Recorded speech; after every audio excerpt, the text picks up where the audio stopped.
Hello all. Okay, we're going to go over the proper way to fill an SCBA cylinder. First things first, these are snap change cylinders. So you're not going to use this. You're only going to use this. This is how you're going to fill it. And you're only going to change a bottle that looks, or fill a bottle that looks just like this. Any outside agency bottles, nobody's going to fill except the paid staff. Okay, so keep that in mind. So there's a couple different components to it. There's the compressor. The compressor actually provides the air to the system and it charges the system so that we can refill the bottles. This is fully automated. You don't need to touch it. It'll always be green if it's on. You can turn it on manually by hitting run, but we never do that. It is fully automated. It gets checked once a year. We don't have to touch it. So really the only part you're going to worry about is the fill station. So the fill station is composed of a couple components. The actual fill tubes themselves where you hold the bottles, the regulated fill pressure, the fill control, your storage pressure, and then your cascade system. So there's a 4-bottle system and it charges up to 7,000 PSI. And what will happen is over time, once you fill bottles, that will get lower and you'll hear it change in between bottles. It does all of it automatically. You don't have to do anything. So truly the only thing you have to do is connect this up the right way and turn this on to fill it. Okay, you can see the PSI is already set. We set it to 5,900.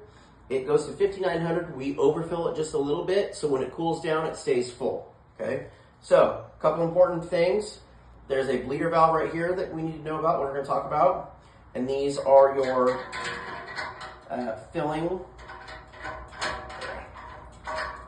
filling brackets. Set this down. Okay, so if you're going to fill one bottle, you're going to pull this plug out here like so. You're going to take the end off the bottle, which should be connected with the rubber. Okay. You're going to connect your bottle up here.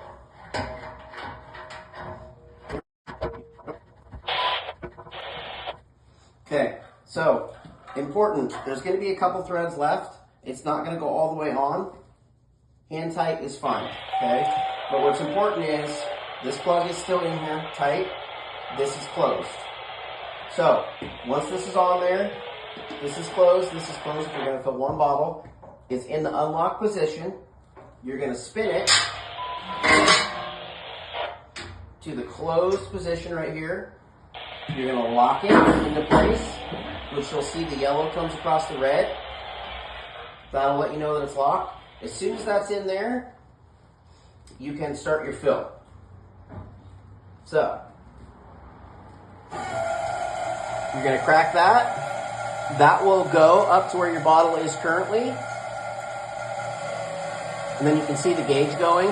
It doesn't take much. You just have to crack it a little bit. This will fill to that pressure and then it'll stop. If for some reason these bottles are below, you'll hear it kick down and change.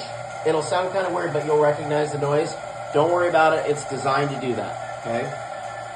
So as soon as this gets to 59, it will shut itself off, and then I'll show you how to disconnect it and how to bleed it.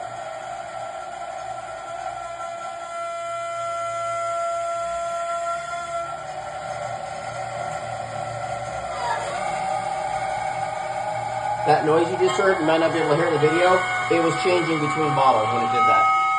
Okay, when you hear that type of noise, it's done. So close that, okay? It'll get a lot quieter. Once that's closed, you're gonna unlock it.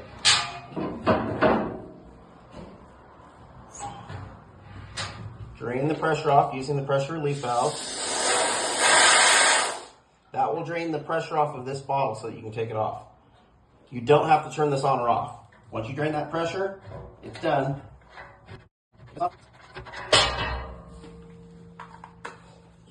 Set that right here temporarily. Put the plug back in. It's super important, especially as we get through the winter months and we blow the leaves and stuff. If it gets dirt in here, it messes the whole system up, okay? So, you're not done yet. So a couple things. Bottle number 9. Every time you fill, we need to log the bottle number in PS Tracks or whatever system we use at the time and let it know that it got filled. So I know I filled bottle number 9, So I'm gonna do that when I'm done, but for now, I'm gonna put this back on the rack.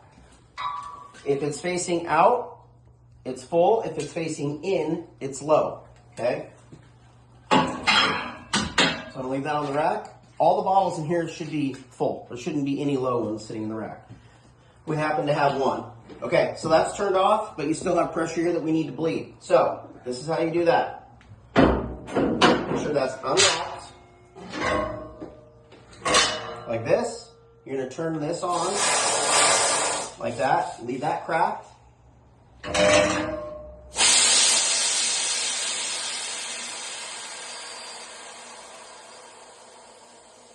Halfway in, we'll bleed the pressure off.